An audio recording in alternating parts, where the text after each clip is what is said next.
Бүгін Excel'дің бірінші сабағын қарастырайық. Яғни жазып қояйық. Excel мен жұмыс. Так, қандай нәрселер қарастырайық? Бірінші қарастырайық. Excel'де кесте құру. Екінші қарастырайық. Орта мән табу, орта мән. Үшінші жазайық. Диаграмма құру. Так. Сосын байғы сабақтар осы сабақ барысында айтыла жатар, Енді Excel'ге қалай кестені құрамыз?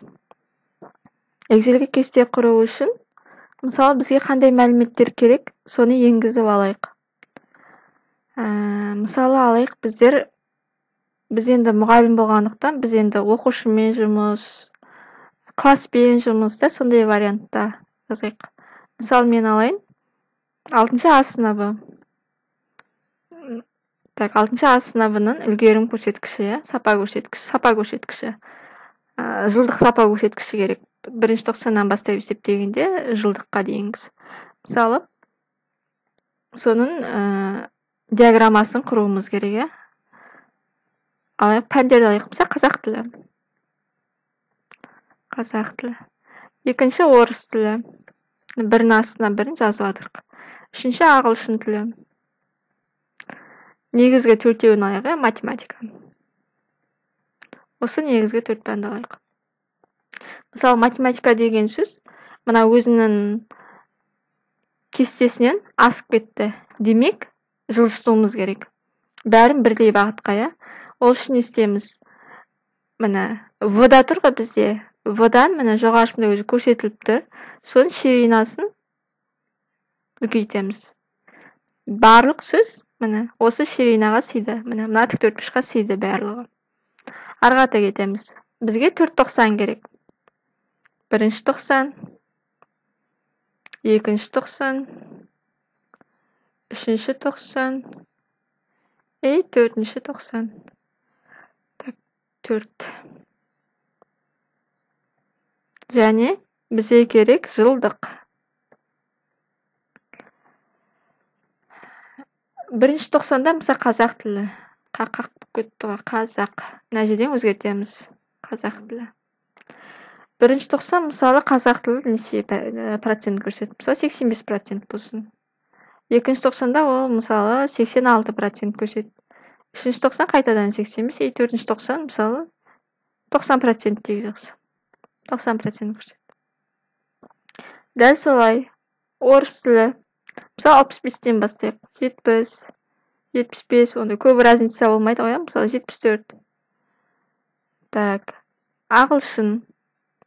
Ағылшында мысалы 60-тан бастайық. 60, 62 көрсетті. Қайтадан 60-ты көрсетті. Қай өзі 4-ші күні 60-ты көрсетті. Математика мысалы 70-ті көрсетті. 72, 71, мысалы 70 қайтадан. Енді жылдықты қалай шығарамыз? Жылдықты шығару үшін, қазір мен тілімді өзгертейін, міне тілді өзгерттім. Жылдықты шығару үшін тең боладын басамыз. Тең болады, сосын СР деп жазамыз. Среднее значение деген береді. СР деп жазғанда мына жерде өзі мәндер шықты. Соның ішінен сред значиш деп тұрған таңдаймыз. Міне бастық, число. Енді басқаннан кейін бізге қай мәндердің среднее значениесі керек, соны белгілейміз. Бізге міне 4-еуінің среднее значениесі керек. Демек, міне біріншісінен бастадық, міне выделить етеміз. 4-еуін выделить еттік. Міне С9-да тұр, міне 85 деген бізде С9-да тұр. 90-нан аяқтау керек. 90 дегеніміз F9-да тұр. Міне С9 қосыныкте F9. Бітті. Біткеннен кейін жақшаны жабамыз. Болды, Enter'ді басамыз. Уже 86-да 5. Бізге өзі автоматически есептеп берді. Немесе, міне дұрыс есептедік па, дұрыс есептеген жоқпыз ба, біз білмей тұрмыз. Ондай жағдайда не істейсіз?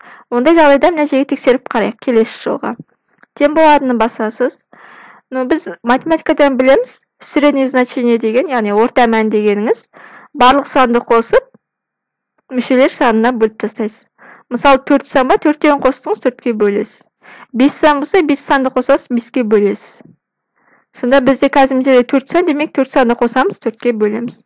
Тең болады, жақшаны ашамыз. Вылет еткенде міне 85 плюс келесі 86. Міне үстінен вылет етіп отырамыз. Плюс келесі. Плюс келесі. Міне 4 санды қостық. Жақшаны жабамыз. Бөлеміз 4-ке. Enter'ді басамыз. 86/5.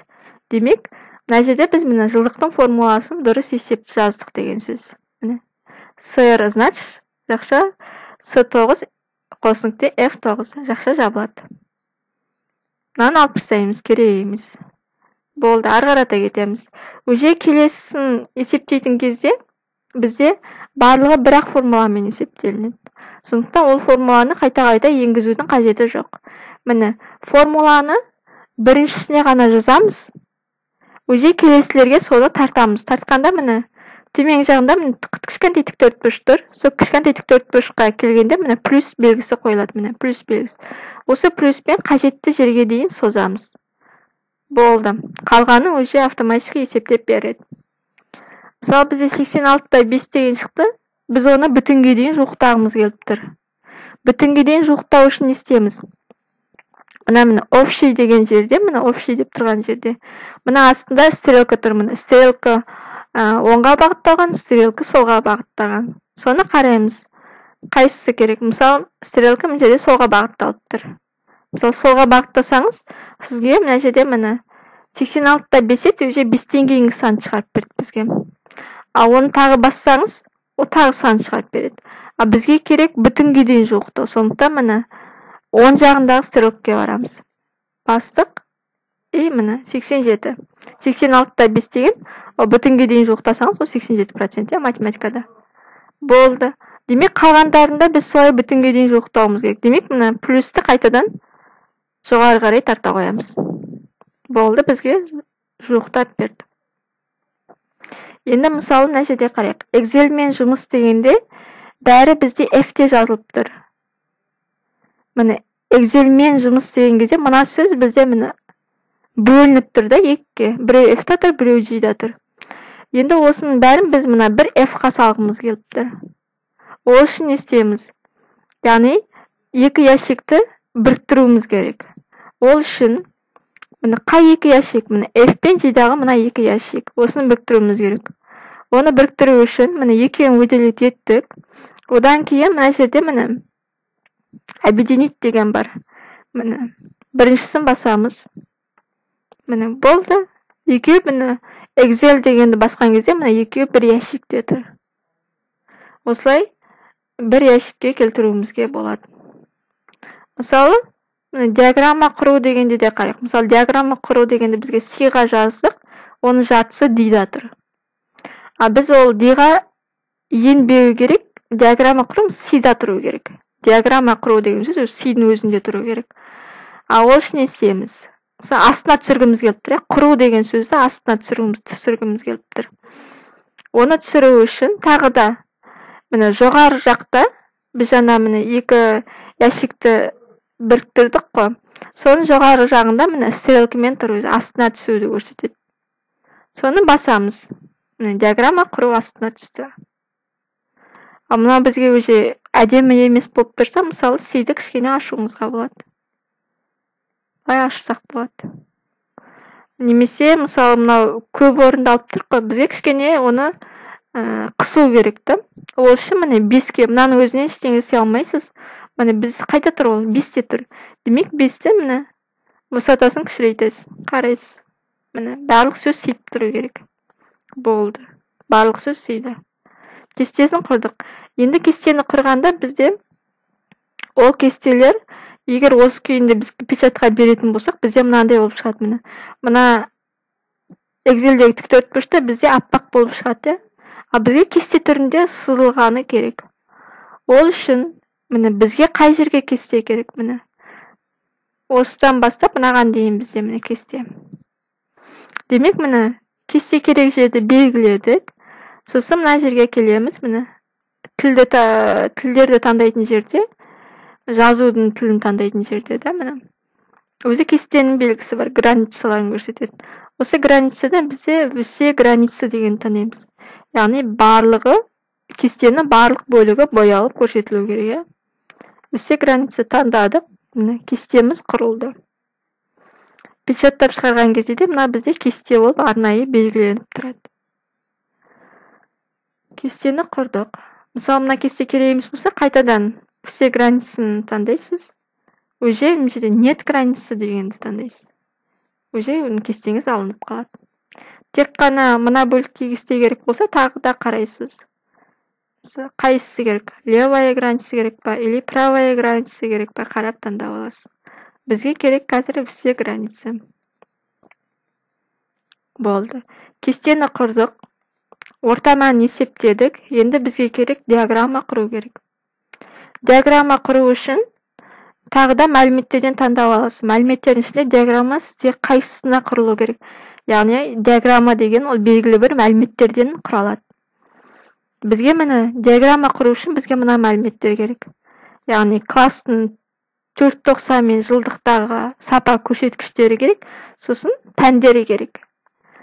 Соларды бәрін белгилеп алдык. Белгилеп алгандан кийин выставкага барамыз. Выставкада бизде мына диаграмма деген жер бар. Осы диаграмманын ичинен тандайбыз өзүбүзгө кажеттүү диаграмма. Мисалы, нүктөлүк диаграмма деген бар, сосын мына дөңгөлөк түрүндө көрсөтөтүн түрлөрү бар. Өзүңүзгө унаганын карайсыз. Мисалы, мына жерде мына нүктө кылып көрсөтөтүн. Бизге мисалы гистограммада эң жакшысы гистограмма. Мисалы, гистограмманын өзүнүн бир нече варианттары бар. Карап тандап алабыз. Мисалы, мына диаграмманы биз жылжыткымыз келип тур. Мисалы, мына жакка карай үстүнөн басасыз, өзү жылжыйт. Мисалы, мына рядка турсун. Енді қараңыз, мысалы бізде 85%, 86% дегенде мына жерде өзі көрінбейді. Мысалы 60 пен 70-дің арасында тұр. Ол неше? 61 ма, или 62 ма, или 65 па? Нақты біле алмай тұрмыз. Ал біз оны білгіміз келіп тұр. Ол үшін не істейміз? Мына диаграмманы таңдайсыз. Мына диаграмманың өзінде міне сандар көрсетіліп тұр. Мына жақта қарайсыз, мына жақта қарайсыз. Немесе мынаның астында міне басқан кезде қаралады. Біз мысалы санмен алғымыз келіп тұр. Міне санмен алдық. Так. Санмен алғаннан кейін уже санында бізде жаңа темный цвет болды ғой. Уже бізге ашық цветтер бар. Уже барлығында да санмен тұр, тек ашық цветтер. Өзіңізге ұнаған тағы да қарап аласыз. Мысалы мына түрін алайық. Өзі міне, мысалы, көкпен берілген қазақ тілі астында өзі пәндері көрсетіліп тұр. Келесі орыс тілі, келесі үшінші тұрған ағылшын тілі, келесі төртінші тұрған математика міне. Название диаграммы дегенде үстінен басасыз. Бізде диаграммы қандай? Бізде 6-шы сыныбы диаграммы. 6А сыныбы. Диаграмманың атын жазып қойдық. Енді біз мына диаграмманы Wordқа салғымыз келіп тұр. Wordқа салу үшін диаграмманың өзін басамыз үстінен. Копировать деген таңдаймыз. Мынауымыз келесі міне. Копировать таңдаймыз, сосын апарамыз Wordқа. Выставить басамыз. Міне. Выставить. Керекті кестемізді алдық. Кішірейтуіңізге барады, үлкейтуіңізге барады, ол документке байланысты қарайсыз. Болды. Арғата осы кестені арғата қолдана береміз. Мысалы, мына кестені бір жері қате болып кетті. Өзгерткіміз келіп тұр. Оны өзгерту үшін мына кестені қайтадан басасыз үстінен. Так, изменить тип диаграммы деген бар. Осы диаграмманы таңдаймыз. Қарайсыз. Мысалы, мына жерден таңдауыңызға болады. Немесе, так, изменить данные деген бар. Данныйды өзгерткіңіз келіп тұр ішінен. Изменить данные, сосын данныйды басқаннан кейін міне Excel'ді басамыз. Осы Excel'де бізге документ болып кері ашылады. Осы жерден мысалы қай жерден қате кетті? Мысалы, ағылшыннан бірінші тоқсанда ол 60% емес, мысалы 80% көрсетті. 80-ді басасыз, Enter. Өзі автоматически өзгереді бәрі. Мысалы, 60 емес, мына жерде 90% көрсетті. Міне. Көрдіңіз бе? Сонда мына диаграмма қайтадан өзгереді.